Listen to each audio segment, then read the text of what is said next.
Fala, meus flamenguistas! E o Mengão venceu o Fluminense por 1-0 no Maracanã. E, meu amigo, que joguinho sofrido! Mas que joguinho feio, cara! A gente esperava muito desse jogo, porque afinal de contas o Flamengo e o Fluminense demonstrou um potencial incrível no Mundial de Clubes. E todo mundo tava pensando, pô, depois que esses times fossem enfrentar, com certeza vai ser um jogão.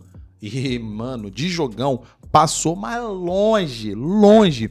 Não foi o pior dos piores jogos, mas com certeza foi um dos Fla-Flu mais chato que a gente teve nos últimos anos. Foi 1-0 magro com o gol do Pedro, que teve a sua redenção e que estampou a camisa dizendo que só Jesus é o suficiente. Após isso, o Pedro fez um grande desabafo na sua entrevista. Confere um trechinho aqui da entrevista do Pedro. Precisa gastar e gastar um bom dinheiro.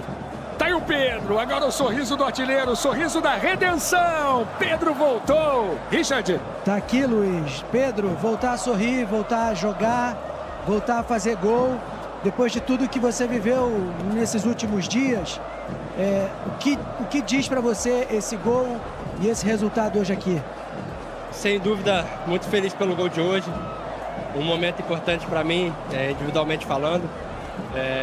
Agradecer os companheiros, a torcida também. Essa vitória, sem dúvida, não é só minha porque eu fiz gol, mas sim de todo mundo, de todo o coletivo. Pois é, o Pedro desabafou e a gente também tem que enxergar o lado dele. Mas vamos falar sobre o jogo do Flamengo, depois a gente fala do Pedro. Mas antes, já deixou o like? Já se inscreveu no canal? Nós somos um canal novo e é muito importante a sua inscrição, cara. Se você deixar o like, se você se inscrever, o YouTube vai entender, pô, esse canal aqui não é muito ruim, até que é legalzinho. Então, deixa o like, se inscreve, ajuda a gente a crescer, tá bom? É muito importante ter você aqui comigo, eu gosto muito de sua companhia. Vambora pro vídeo. O Flamengo venceu por 1-0. Não convenceu muito bem não, porque a gente esperava mais desse jogo, como eu disse na introdução do vídeo. O Flamengo e o Fluminense são dois times muito fortes que demonstraram um potencial muito grande quando a gente estava assistindo esses times no Mundial de Clubes. Mas parece que quando esses times se enfrentam no Brasil, eu não sei o que acontece, que o futebol fica bem abaixo. Nós podemos exaltar a defesa, tanto do Rossi, Danilo, o Léo Pereira, que jogou improvisado na lateral. Tivemos um jogo seguro da defesa. Defensivamente, o Flamengo foi muito bem, obrigado. Muitos jogadores, analisando aqui, teve nota entre 7 e 7,5, quase chegando 8, como que foi o exemplo de Léo Ortiz. E o Léo Pereira, como eu disse, que ficou na zaga improvisada, ele teve 5,5 do GE e 6,1 do público. O Alan, que é uma grata surpresa para esse momento que a gente está enfrentando, pois afinal de contas nós perdemos dois volantes, um meio campo ali na verdade, né, que é o Gerson que saiu, que foi para o Zenit, o arrependido, e o Pulgar que está machucado, lesionado, que vai ficar por fora do Flamengo por mais ou menos de 2 a 3 meses, o que eu li na matéria. Espero que ele volte antes, né? Porque nós precisamos muito do Pulgar. Então o Flamengo provavelmente vai precisar de contratar. Porque ainda nós temos o Alan Cian, que é um moleque que joga, faz essa função, mas, né? É um moleque que, tipo, não tá pronto aí, então não é pra queimar o moleque. E o De La Cruz, que a gente vê que não tá legal, tá se recuperando, mas o Alan vem dando conta do recado e tem se mostrado uma grande surpresa. Jorginho também fez um jogo seguro, que também jogou muito bem. Jorginho, né, tá evoluindo, a cada jogo mais tá se adaptando, mas ele jogou muito bem. Outro cara mas um cara que ficou devendo nação, e eu acho que vocês vão concordar comigo, foi o Arrascaeta. O Arrascaeta teve um rendimento muito abaixo do esperado.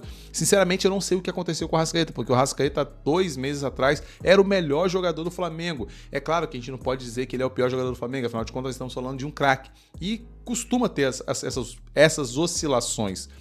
É bem normal que durante o período, com a quantidade de jogos, ele também não estava 100% legal, recuperação física, coisa e tal. Ao decorrer dos jogos, pode ocorrer essas oscilações, mas o Flamengo, o que importa é que o Flamengo venceu e agora está na vice-liderança, lado a lado ali, pertinho do Cruzeiro, com 3 pontos a menos, visto que o Cruzeiro tem um jogo a mais.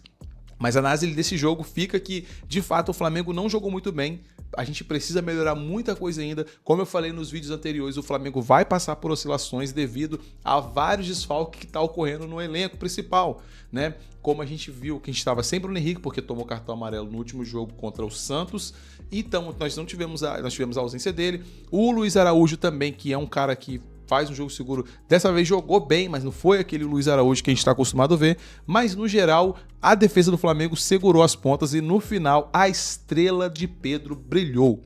E ele fez o desabafo. E com razão, porque afinal de contas, se a gente olhar, o Felipe Luiz também foi cirúrgico nas suas palavras.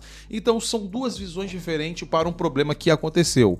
O Pedro ter se sentido chateado, ele mesmo admitiu na entrevista que ele não deveria ter guardado pro coração. Afinal de contas, ele é um profissional e os profissionais estão abertos a críticas, eles têm que lidar com isso. E ele é um cara que não pode dar esse vacilo, porque qualquer coisa que acontece no Flamengo repercute muito, mas muito mesmo. A gente sabe que tudo que acontece com o Mengão repercute 3, 4, 5 vezes mais que qualquer time que acontece no Brasil.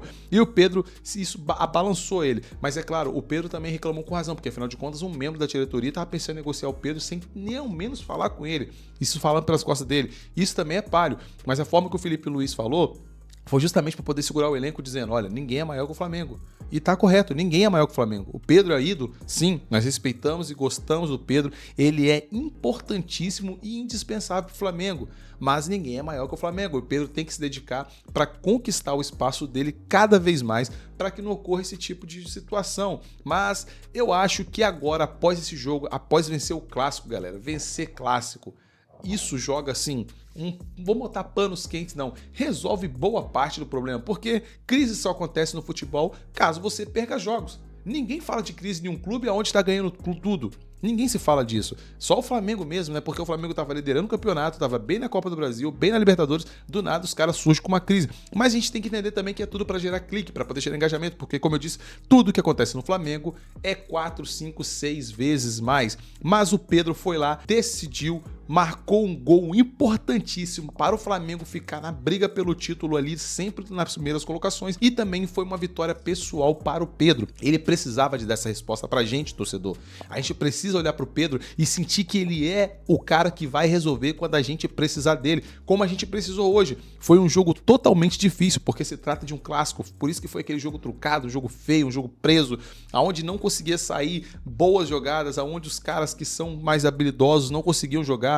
O jogo do Cebolinha foi bem abaixo do esperado, o jogo do Arrascaeta também foi abaixo do esperado, o Matheus Gonçalves teve boas oportunidades, mas também não conseguiu fazer o que ele costuma fazer. Como eu disse, clássico é assim mesmo, clássico é complicado, o clássico é difícil, mas o importante é que o Flamengo venceu. E nós estamos na briga pelo título, pau a pau, e não deixamos distanciar do Cruzeiro.